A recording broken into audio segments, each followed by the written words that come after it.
Shalom shalom ndasubiriye kubaramutsa mu izina rya Yesu Kristo umwami n'umukiza wacu. Uyu munsi twagira ubuntu n'Imana tugiye kumviriza igishinga ntahe ca mwene data Imana yamuhaye. Yagira ubuntu n'Imana maze asukwa ko ubushobozi bwanke muyera. Kaze rero mukurikirane ico gishinga ntahe. Shalom shalom bakundwa b'Imana, ndagira ndabaramutse mu izina rya Yesu Kristo umwami wacu. Mbanje gushimira uhoraho Imana yacu yoyo yabashije kutugeza amagingo no mu mwanya. Hanyuma nagira nshinga intahe uko mpwemu yera yanyujuje ku musi wa gatandatu itariki 20. Hari mu masengesho yo mu gitondo ca kare mvyutse, hanyuma ntwagwa no kuvuga mu ndimi zitamenyekana. Mu gihe ndiko nsenga buke buke mu ndimi zitamenyekana, numvise mfatwa ku rurimi, ndandagata ku rurimi, maze imihogo irugara. Imihogo yugaye mfatwa no ku rurimi rero no kuvuga indimi zitamenyekana nyinshi cane gose.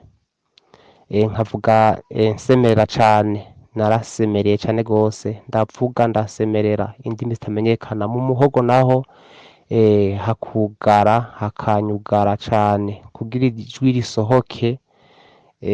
Twarinda kumera nk'abanigana nyene kugira ijwi risohoke mu muhogo. Ego kandi vyarumvikana neza yuko amajambo ndiko ndavuga yuko atari jewe ndiko ndayavuga, ntabwo yari jewe ndiko ndayavuga. Yanzamwo numva aza ari menshi cane gose kandi nsemerera cane gose. Rero murumva yuko mpwemu yera akora ibihambaye. Nagira mbwire abariko baranyumviriza bose, mumfashe gukengurukira mpwemu yera. Nongera kandi ndababwira ati burya wewe wakiriye Yesu nk'umwami n'umukiza mu bugingo bwawe, burya utekeye ibidasanzwe, utekeye ubushobozi, utekeye ubushobozi bwose buhambaye cane.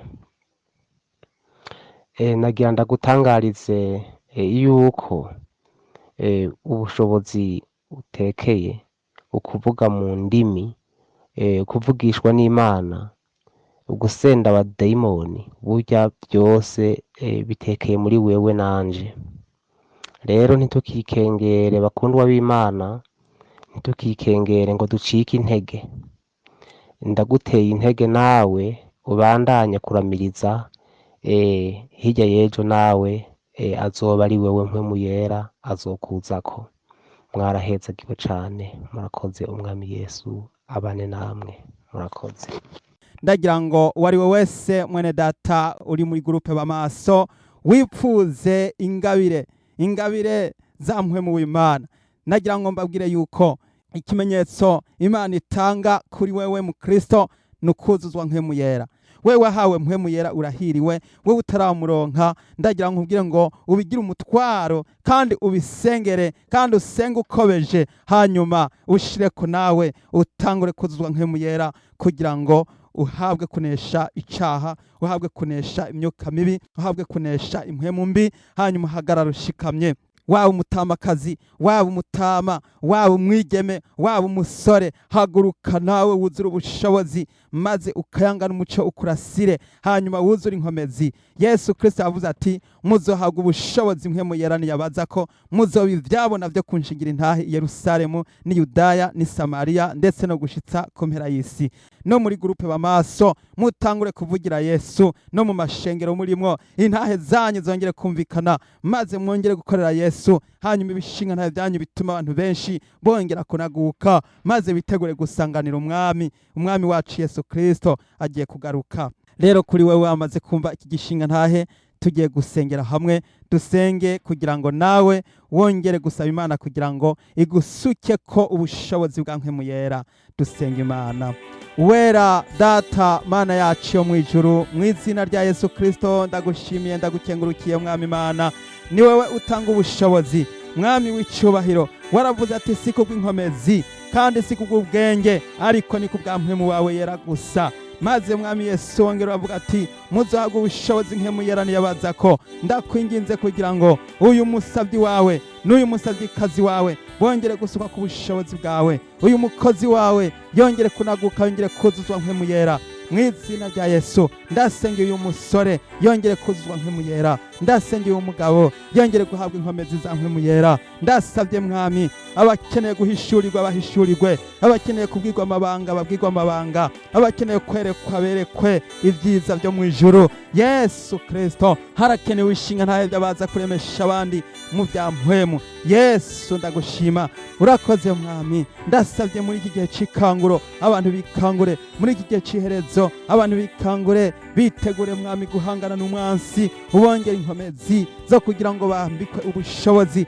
mwami w'icubahiro. Ndasavye vyabigwanishwa kugira ngo mwami byabigwanishwa twongere kuvyambara, ishengero ryongere kuvyambara, muri gurupe b'amaso bongere kwambara ibigwanishwa, maze databuja duhaguruke tugwana intambara nziza yo kwizera.